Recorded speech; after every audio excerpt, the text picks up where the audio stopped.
Hello दोस्तों, ज्यादातर लोगों के मन में ये बचपन से ही बैठ जाता है कि अगर हमें खुश रहना है तो बहुत सारा पैसा कमाना होगा। लेकिन असली अमीरों का मजा तो इस चीज में है कि हर सुबह उठकर आप ये कह सके कि आज मैं जो चाहूँ वो कर सकता हूँ। लोग खुशी पाने के लिए अमीर बनना चाहते हैं, लेकिन सुख एक कॉम्प्लेक्स सब्जेक्ट है क्योंकि हम सभी एक दूसरे से अलग हैं। लेकिन सुख की जगह अगर कुछ ले सकता है तो वो ये कि लोग अपनी लाइफ पर कंट्रोल पाना चाहते हैं। दोस्तों, आप क्या करना चाहते हैं, कब और किसके साथ और कितने टाइम तक, ऐसा कर पाने की एबिलिटी प्राइसलेस है। ये सबसे बड़ा फायदा है जो हमें पैसों से मिलता है। एगस कैम्पबेल यूनिवर्सिटी ऑफ मिशिगन में एक साइकोलॉजिस्ट थे। कैम्पबेल जानना चाहते थे कि लोगों को किससे खुशी मिलती है। 1981 में छपी उनकी book the sense of wellbeing in America ये कहते हुए शुरू होती है कि जितना बहुत से साइकोलॉजिस्ट मानते हैं, आमतौर पर लोग लाइफ में उससे ज्यादा खुश रहते हैं, लेकिन कुछ क्लियरली दूसरों से बेहतर नजर आते हैं और आप उन्हें इनकम, जियोग्राफी या एजुकेशन के बेस पर क्लासिफाइड नहीं कर सकते, क्योंकि इन कैटेगरी में बहुत से लोग बहुत दुखी पाए जाते हैं। तो दोस्तों, खुश होने के लिए सबसे जरूरी अपनी लाइफ पर कंट्रोल होना चाहिए। एगस कैम्पबेल ने भी खुलासा किया है कि अपनी लाइफ पर कंट्रोल होना सबसे जरूरी चीज है। दोस्तों, आपकी सैलरी से ज्यादा, आपके घर की साइज से ज्यादा, आपके जॉब के रेपुटेशन से ज्यादा आप क्या करना चाहते हैं, कब, किन लोगों के साथ अपना टाइम बिताना चाहते हैं, इस पर कंट्रोल सबसे बड़ा लाइफस्टाइल वेरिएबल्स है जो लोगों को सुखी रखता है। अमीरी की सबसे बड़ी वैल्यू इससे ज्यादा बयान नहीं की जा सकती, जो है आपको आपके टाइम पर कंट्रोल करने की एबिलिटी। थोड़ा थोड़ा करके फाइनेंशियल फ्रीडम और ऑटोनॉमी का एक लेवल हासिल करना, जो आपको सेविंग और इन्वेस्टिंग से मिलता है और जो आपको इस बात पर ज्यादा कंट्रोल देता है कि आप क्या और कब कर सकते हैं। सेविंग और इन्वेस्टिंग बहुत इंपॉर्टेंट होता है और आपके द्वारा सेव किया गया कोई अमाउंट छोटा नहीं होता। जैसे आपकी सेविंग के एक छोटे से अमाउंट का मतलब है उन कुछ दिनों के लिए काम से छुट्टी लेने की एबिलिटी। जब आप बीमार हो, बिना अपने बैंक अकाउंट को खाली किए थोड़ी और सेविंग अमाउंट का मतलब है नौकरी चले जाने के बाद एक अच्छी नौकरी हाथ लगने का इंतजार करना, बजाय इससे कि सामने आने वाली पहली नौकरी लेनी पड़े। ये जिंदगी बदल सकता है। वहीं 6 महीने की इमरजेंसी फंड का मतलब है कम सैलरी लेकिन कम काम टाइम वाली नौकरी चुनने की एबिलिटी, शायद जिसमें ऑफिस आने जाने में कम टाइम लगता हो, या फिर किसी मेडिकल इमरजेंसी से निपटने की एबिलिटी, बिना इस बात की चिंता की कि आप उसका खर्च कैसे चुकाएंगे। या फिर रिटायर्ड होना जब आप चाहते हो, न कि जब आपको रिटायर्ड होना पड़े।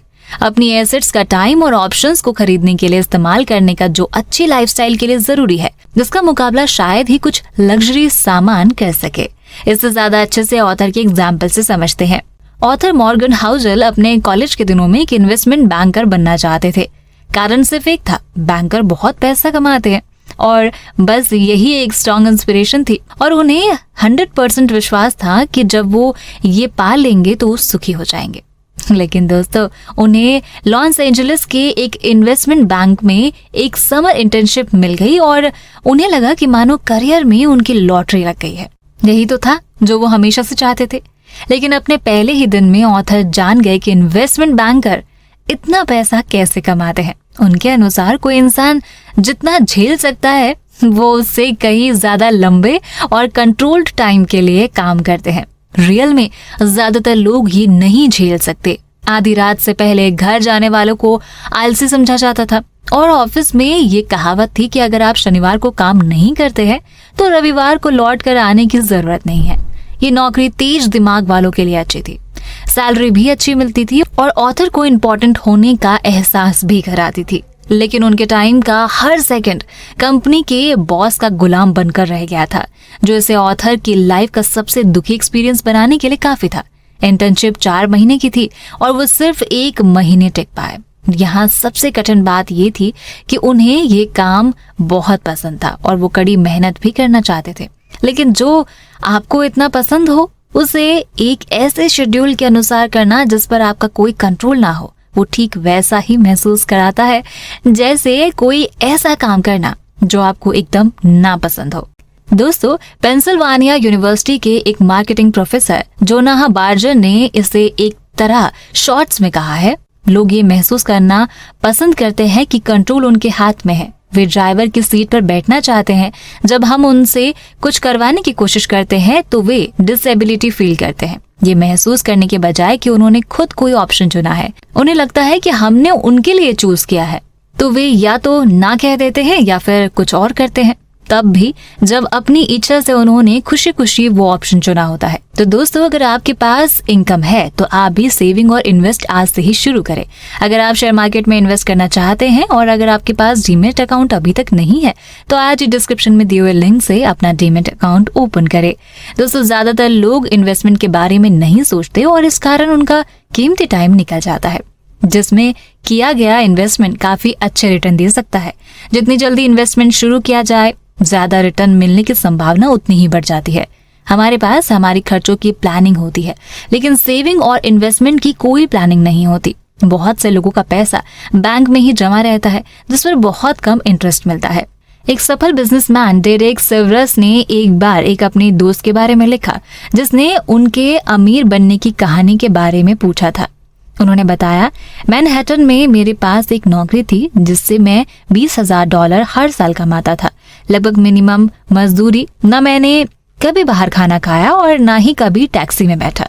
मेरे रहन सहन का कुल खर्च लगभग $1,000 हर महीने था और मेरी मंथली इनकम $1,800 थी। मैंने 2 साल तक ये नौकरी की और $12,000 बचाए। तब मैं 22 साल का था। जब मेरे पास $12,000 थे तो मैं अपनी नौकरी छोड़कर पूरे टाइम के लिए म्यूजिशियन बन सकता था। मैं जानता था कि हर महीने मुझे कुछ न कुछ काम मिल ही जाएगा जिससे मेरे रहन सहन का खर्च निकल जाएगा, इसलिए मैं आजाद था। मैंने 1 महीने बाद अपनी नौकरी छोड़ दी और फिर कभी दोबारा नौकरी नहीं की। जब डेरेक सेवरस ने अपने दोस्तों को ये कहानी सुनाई, उसने पूछा, आगे क्या हुआ? मैंने कहा, नहीं, कहानी बस इतनी ही है। उसने कहा, नहीं, जब तुमने अपनी कंपनी बेची उसके बाद क्या हुआ? सेवरस ने कहा, उससे मेरी जिंदगी में ज्यादा बदलाव नहीं आया, उससे बस मेरे बैंक में ज्यादा अमाउंट आया। बदलाव तब आया जब मैं 22 साल का था। दोस्तों, दुनिया में अमेरिका सबसे अमीर देश है, लेकिन ऐसा कोई प्रूफ नहीं है कि यहाँ के नागरिक औसतन 1950 की तुलना में ज्यादा खुश हैं, जब अमीरी और इनकम काफी कम थी। जो यहाँ देखा गया उसका बड़ा कारण ये है कि हमने अपनी एसेट्स का एक बड़ा हिस्सा बड़ी और बेहतर चीजें खरीदने में लगा दिए हैं, लेकिन साथ ही हमने अपने टाइम पर ज्यादा कंट्रोल भी गंवा दिया है। दोस्तों, फ्रीडम और खुशी साथ साथ आती है। तो दोस्तों, बाकी की बातें टू बी कंटिन्यूड। साथ ही अगर आप शेयर मार्केट में पैसा इन्वेस्ट करना चाहते हैं और अभी तक आपके पास डीमैट अकाउंट नहीं है या बहुत ज्यादा ब्रोकरेज से आप परेशान हैं, तो देश के सबसे अच्छे, बड़े और भरोसेमंद ब्रोकरेज फर्म ज़ीरोधा, अपस्टॉक्स और एंजल ब्रोकिंग का लिंक इस वीडियो के डिस्क्रिप्शन में है। आज ही अपना डीमैट अकाउंट ओपन करें और जहां पर आपका ब्रोकरेज मैक्सिमम ₹20 ही लगेगा। इतनी चीपेस्ट ब्रोकरेज रेट और सेफ्टी और कहीं नहीं मिलेगी। तो दोस्तों, ये बातें मैंने आपको the psychology of money book से बताई हैं, जो डिटेल में सिखाती हैं कि हम अपने पैसे को कैसे मैनेज कर सकते हैं, वो भी लाइफ को एंजॉय करके। सो आप ये सारी बातें सीखना चाहते हो तो डिस्क्रिप्शन में जाकर बुक खरीद सकते हो। और अगर आप इसी बुक पर अगला पार्ट देखना चाहते हो तो मुझे कॉमेंट करके जरूर बताएं। दोस्तों, वीडियो पसंद आया तो लाइक का बटन जरूर दबा दें और हमसे जुड़ने के लिए एफर्टलेस जीके को इंस्टाग्राम पर जरूर फॉलो करें और ऐसे ही काम की बातों के लिए चैनल को सब्सक्राइब करें।